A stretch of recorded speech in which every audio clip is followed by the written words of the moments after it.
Let's start with Bedlam. This is the last one, so let's soak it up. It's the last one on paper. Will they play again in 10 years and point fingers for the next decade? Probably. But let's just enjoy what we have at the moment. First series meeting was in 1904. That was a 75-0 win by Oklahoma. And as you can see, it's kind of been a bit of a one-sided affair in the rivalry. The Sooners all time in the series are 91, 19, and 7. This will be the sixth time dating back to 1999 when Bob Stoops took over as the head coach of Oklahoma that Oklahoma enters Bedlam coming off of a loss.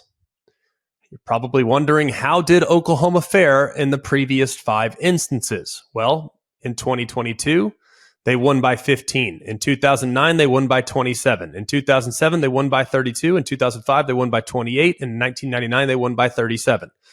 For those that are not as quick mathematically, we decided to do it for you. That is an average margin of victory of nearly 4 touchdowns, 27.8 points, when coming off a loss heading into Bedlam. And Mike Gundy, he's been at the helm of Oklahoma State for quite a while as a head coach. This is his 19th meeting with Oklahoma. He is just 3-15. As an assistant coach, he didn't fare much better, just 3-6-1. As an assistant coach and as a player, he was 0-4.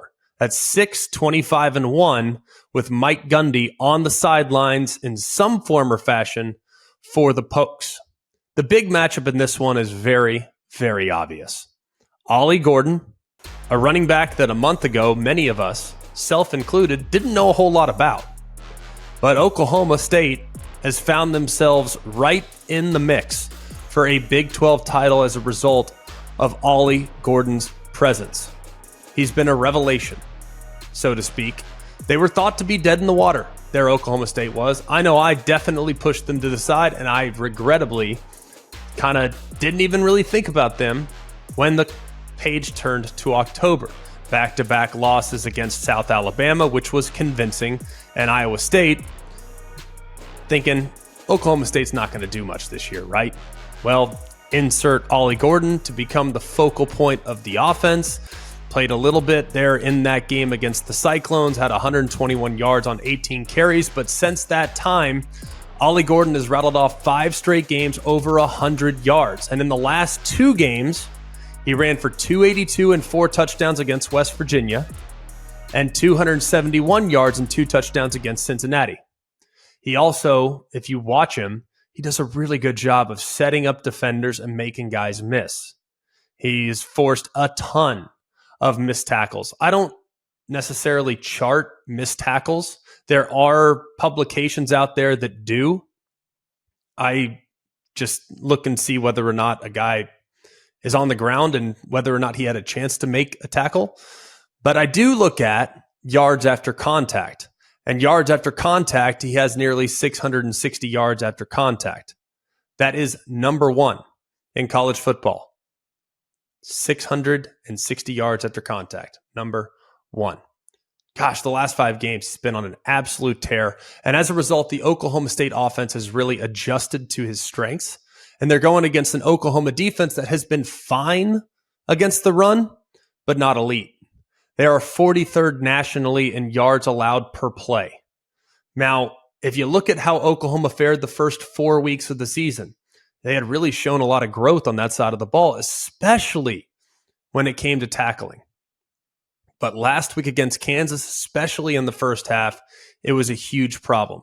You look at their performance against UCF, they missed a bunch of tackles in that game, gave up a bunch of yards after contact, which was less than ideal. And then if you look at their performance against Texas, man, they had to have had 20 plus missed tackles in the performance. And you have to take one other thing into account. Danny Stutzman has been maybe their best defensive player there at the second level. He's a linebacker off the ball, and he's been really, really good. His status at the moment is up in the air, which means Jaron Kanik, his play needs to be highlighted. And it's been okay. It just hasn't been elite. Now, they do have a second-year player in Kip Lewis who has flashed some, but hasn't gotten extended playing time over the course of the season just yet.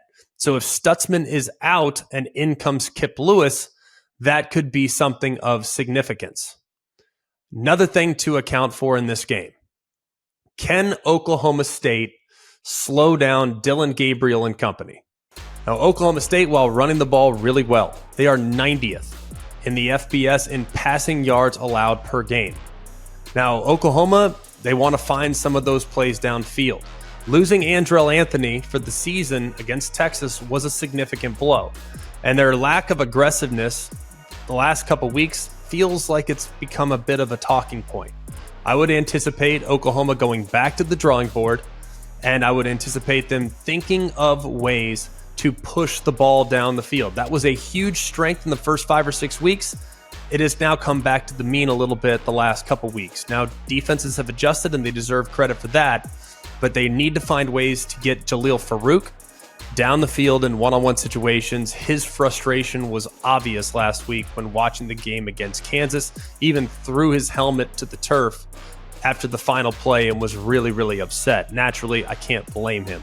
But they got to get Jalil Farouk going a little bit down the field to complement what Drake Stoops and company are providing on the underneath.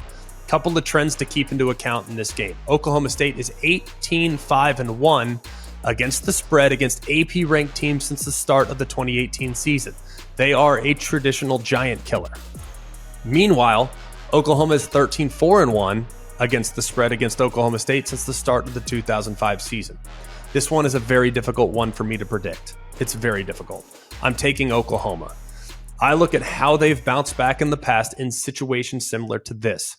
And while Oklahoma State has done an amazing job in the last few weeks, an amazing job controlling the line of scrimmage and controlling the tempo of the game, making sure that Ollie Gordon has plenty of space, I think Oklahoma is going to sell out against the run. And while I'm somewhat impressed with the passing attack that the Pokes can throw at you, pun intended, I'm not overly impressed.